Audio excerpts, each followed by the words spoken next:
సరస్వతి, సాక్ష్యం నువ్వు చెప్తావా లేక నన్ను చెప్పమంటావా? నువ్వే చెప్పు దాక్షాయిని, ఎంతైనా నాకు అక్కవి కదా. చూడు మంజుల,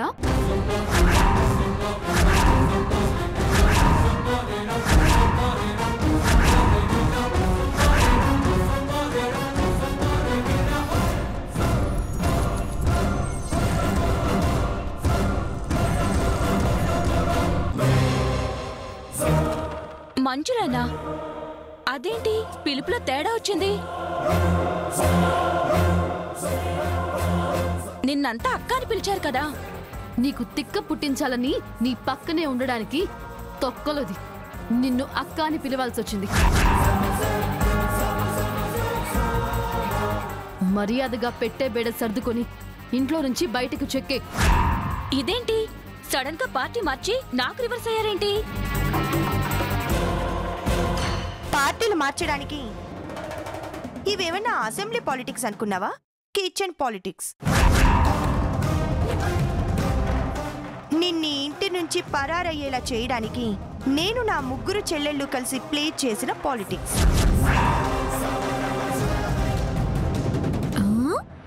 ఏంది దిమ్మ తిరిగి బొమ్మ కనిపించిందిలే. మేమా గొడవలు పడ్డంతా సీతక్క ఆడించిన డ్రామా.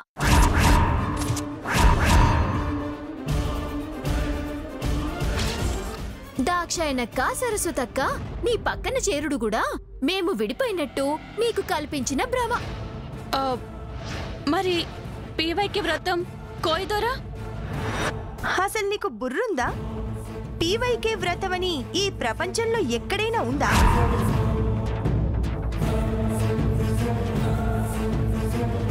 ముప్పై ఎకరాలు వచ్చేస్తాయి, ఇంటి పెత్తనం దక్కుతుందంటే నమ్మి చేసేస్తావా?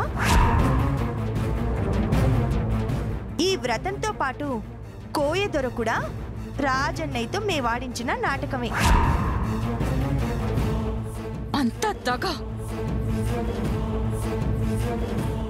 ఎవరిది దగ? నా భర్తకి రెండో భార్యగా నువ్వు ఈ ఇంట్లో సెటిల్ అవ్వడం నువ్వు నాకు చేసిన దగ కాదా?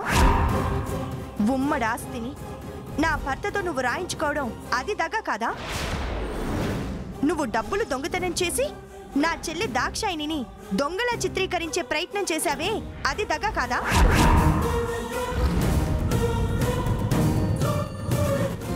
నువ్వు చేసిందంతా చేసి మమ్మల్ని దగ అంటావేంటి?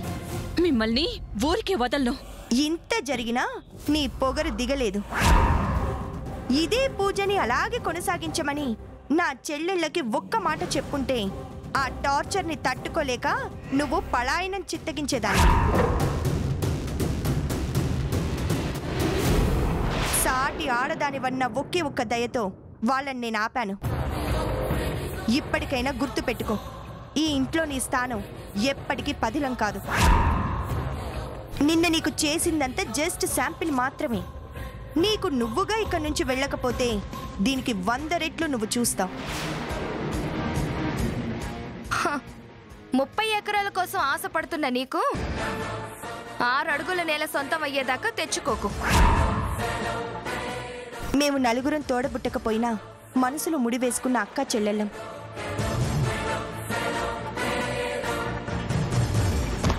మా అందరిది అనురాగాల్ని పెనవేసుకున్న ఉమ్మడి కుటుంబం. నువ్వే కాదు, నీ తల్లో జేజమ్మ దిగొచ్చినా సరే మా అక్క చెల్లెళ్ళని కానీ మా కుటుంబాన్ని కానీ ఏమీ చేయలేరు.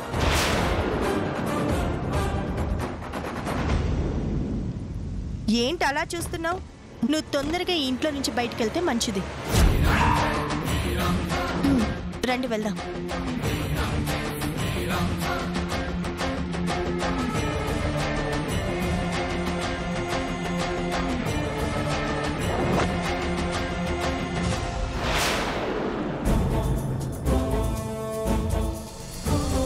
నువ్వు చెప్పేది నిజమా సరస్వతి?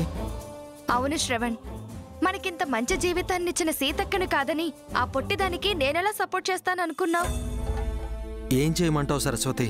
ఇంట్లో జరుగుతున్న ఒక్కొక్క సంఘటన చూస్తుంటే ఏది నమ్మాలో ఏది నమ్మకూడదు, ఏది మంచో ఏది చెడో అంచనా వేసుకోలేని పరిస్థితి దాపురించింది. మళ్ళీ మన సంతోషం ఎండమావిలా కనిపిస్తుంది.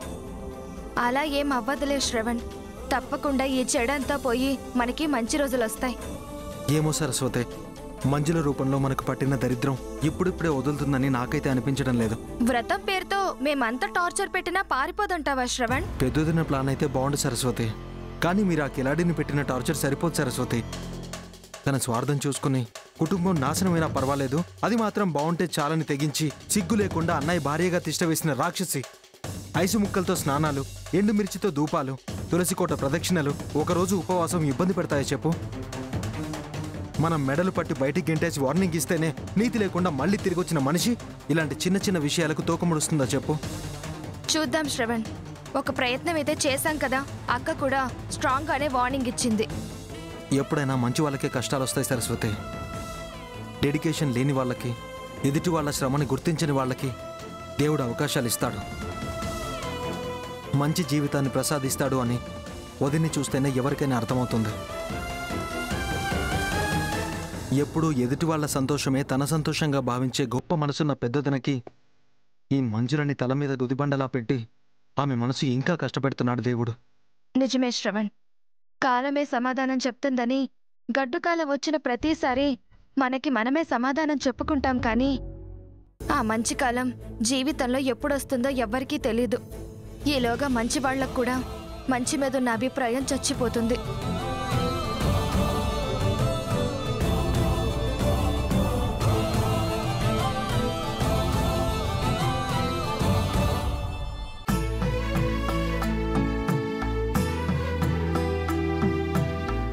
సీత, సీత. వస్తున్నానండి.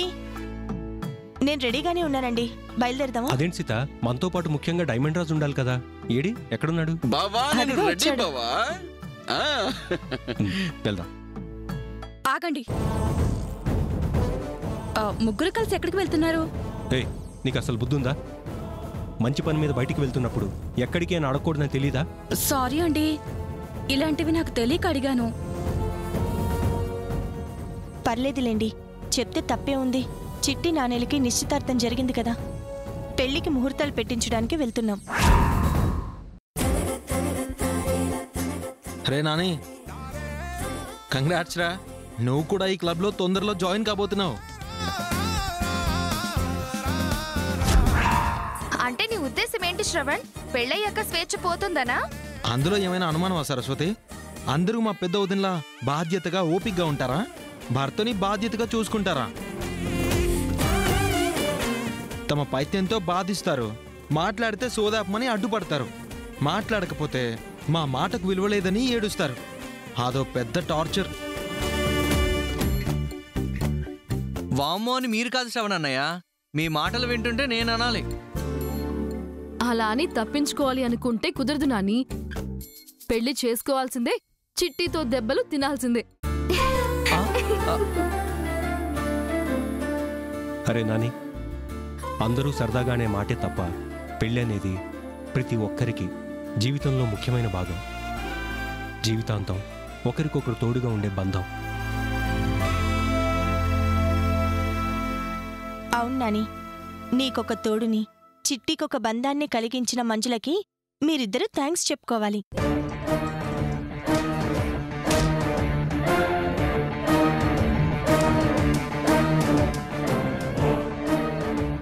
ఆమె దీన్ని బరాబర్ చేయాలని చూసింది. మమ్మల్ని కలిపింది నువ్వు బావగారక్క. ఆమెకి నేను థ్యాంక్స్ చెప్పుడేంది? చిట్టి, కురిసే వర్షానికి మనకి కనపడే మేఘాలు మాత్రమే కారణం కాదు. సముద్రపు నీరు ఆవిరై మబ్బులుగా ఏర్పడితేనే మనకి వాన పడుతుంది. అలాగే పెద్దవాళ్లగా మీ నిశ్చితార్థం మేం చేసినా మంజుల మీ మీద నింద వేసి ఎంతో గొడవ చేయకపోతే నాని బయటపడి నిన్ను ప్రేమించిన విషయం చెప్పేవాడా? మీ ప్రేమ పెళ్లిదాకా అప్పుడే వచ్చేదా? వాళ్ళిద్దరూ ఒక్కటైనప్పుడు కూడా నాకు సంతోషమే. థ్యాంక్స్లు గట్రా ఏం వద్దులే అక్క. చిట్టి నానిల పెళ్లి కంటే నువ్వింత పాజిటివ్గా మాట్లాడమే మాకు బాగా సంతోషంగా ఉంది. మంచి కార్యం మీద వెళ్తున్నప్పుడు మాటలనుకుని మనసు పాడు చేసుకోవటం ఎందుకు? వెళ్దాం సీత. సరేనండి. సీత, శుభకార్యానికి వెళ్తున్నప్పుడు ముగ్గురు వెళ్ళకూడదు. అందుకనే నా జేబులో పేక పెట్టున్నాను బావా. అన్నయ్య, ఇలాంటివి మాట్లాడడానికి వెళ్ళేటప్పుడు ఎవరైనా పేక తీసుకెళ్తారా? పంచాంగం తీసుకెళ్తారు. సరస్వతి, అక్కడ పంచాంగం పెట్టాను, తీసుకురా. అలాగే అక్క.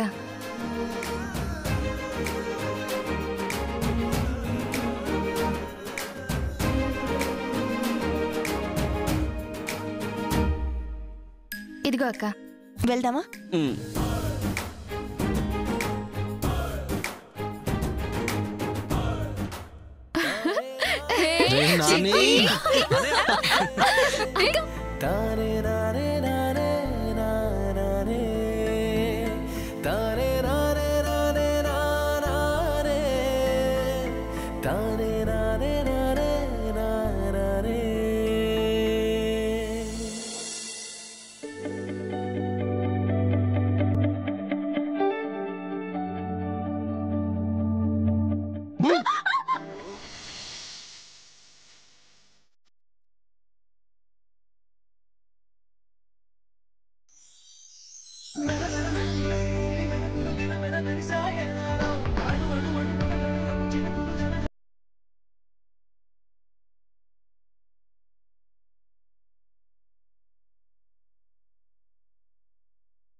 ఓయ్ బుజ్జడా, బిల్కులు అజీబ్ చేస్తున్నావేంది?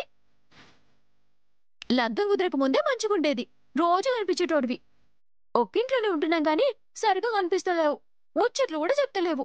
ఏ రౌడీదానా, ఎవరు బిజీగా ఉన్నారే? ఆ పొట్టిదాన్ని ఏడిపించాలని నువ్వు మా పెద్దతను చుట్టూ తిరుగుతున్నావు. కనీసం నా వైపు ఒక్కసారి చూసావా? సర్లే, ఇప్పుడు నీ ముంగట్నే ఉన్నా కదా, ఏం చెప్తావో చెప్పు. అంటే అది అది ప్రేమతో 4 ముచ్చట్లు చెప్పమంటే నసుకుతమేందోయ్? నువ్వే చెప్పు.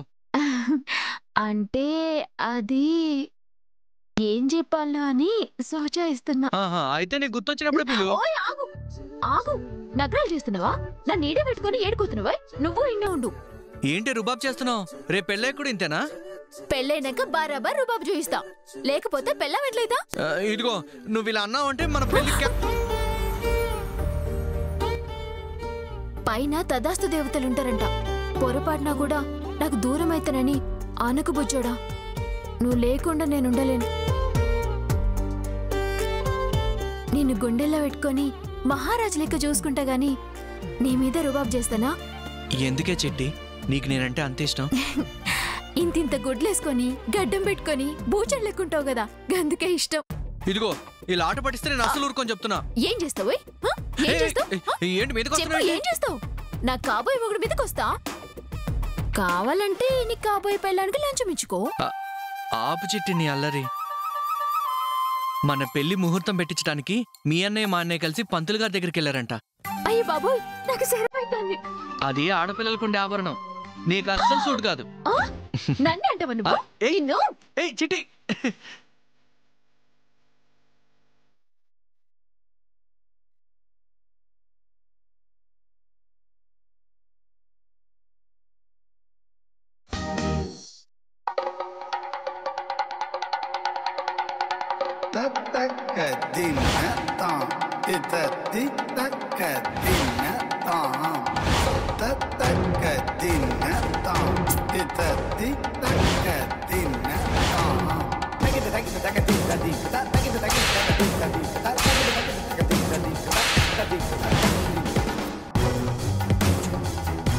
నీకు తిక్క పుట్టించాలని నీ పక్కనే ఉండడానికి తొక్కలోది నిన్ను అక్క అని పిలవాల్సి వచ్చింది. నిన్ని ఇంటి నుంచి పరారయ్యేలా చేయడానికి నేను నా ముగ్గురు చెల్లెళ్ళు కలిసి ప్లే చేసిన పాలిటిక్స్.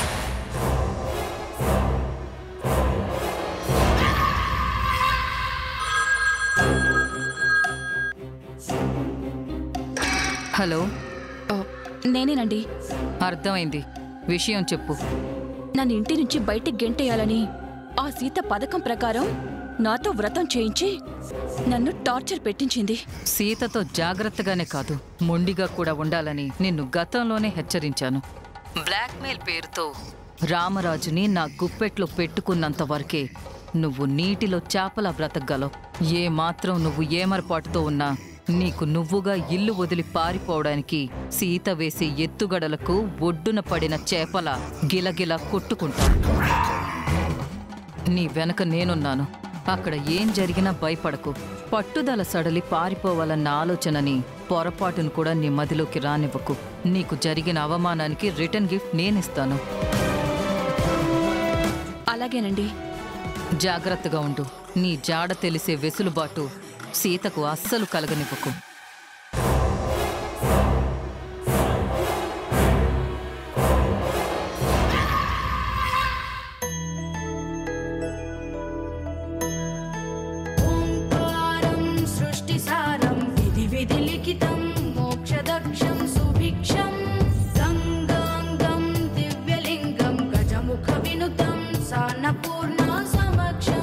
పిల్లల జాతకాలు కుదిరాయా స్వామి?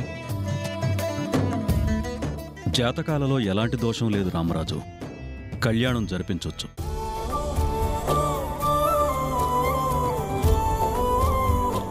వీళ్ల జాతకాల ప్రకారం పెళ్లి గడియలు ఎప్పుడు బాగున్నాయో పంచాంగం పరిశీలించి చెప్తాను. సరే స్వామి. కొంచెం ఆలస్యమైనా పర్వాలేదు స్వామి. జీవితాంతం ఒకరికొకరు కష్ట సుఖాలలో కలిసిపోయి సంతోషంగా కాపురం చేసుకుని మంచి ముహూర్తం నిర్ణయించండి. ఇగో స్వామి, వాళ్ళిద్దరూ మంచిగా సంసారం చేసుకునే మంచి ముహూర్తమే కాదు స్వామి. నా చెల్లి సిట్టి మొగుడితో పాటుగా నా చెల్లి సీత, మా బావ రామరాజు నీళ్ళలో సల్లంగా ఉండే జోర్దార్ ముహూర్తం కావాలి స్వామి. జరంత మంచిగా చూడుర్రి.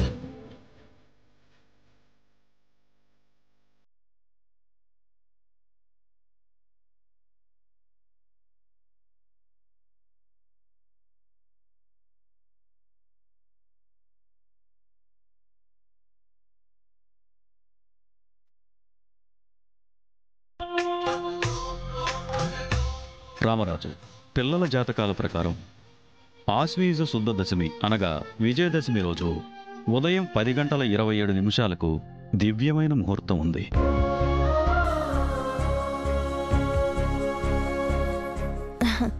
సంతోషం స్వామి. ఆ ముహూర్తానికే లగ్నం ఖరారు చేయండి. అలాగే, లగ్నపత్రిక రాసి పంపిస్తాను.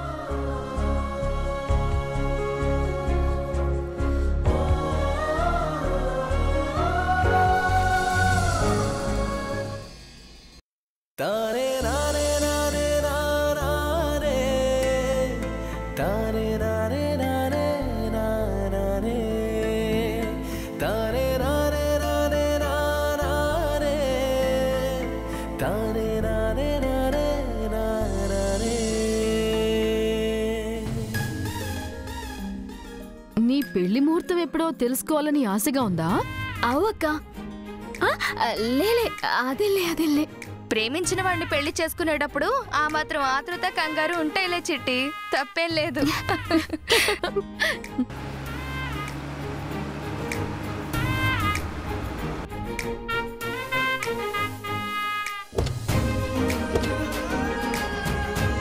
అదిగో మాటల్లోనే అక్క వాళ్ళు కూడా వచ్చేసారు.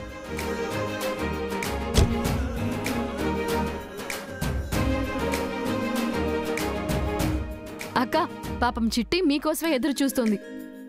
మీరు డేట్ ఎప్పుడు ఫిక్స్ చేశారో కూడా చెప్పేస్తే తన మనసు కూడా శాంతిస్తుంది. ఏం చెప్పమంటావు దాక్షాయిని? మేం పంతులు గారికి 2 జాతకాలు చూపించినాం. లగ్గం పెట్టనీకి వీళ్ళిద్దరి జాతకాలు బిల్కుల్ కలవలేదని చెప్పిండు.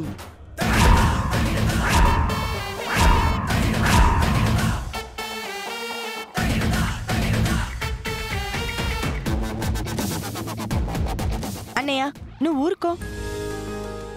నీ సరదా కూడా సందర్భం లేకుండా పోతుంది. అదేం లేదు చిట్టి, మీ జాతకాల ప్రకారంగానే అధిక మాసం వల్ల కానీ వచ్చే నెల వరకు మంచి ముహూర్తాలు లేవంట. నేను బి అదే ముచ్చట చెప్తున్నా చెల్లె. ఈ నెలలో లేవు, వచ్చే నెలలో ఉన్నాయని.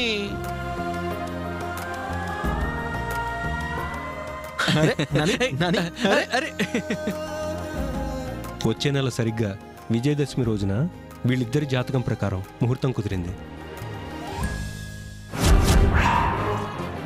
దసరా రోజున ఉదయం 10:27 చిట్టి నానీల పెళ్లికి పంతులు గారు ముహూర్తం నిర్ణయించారు.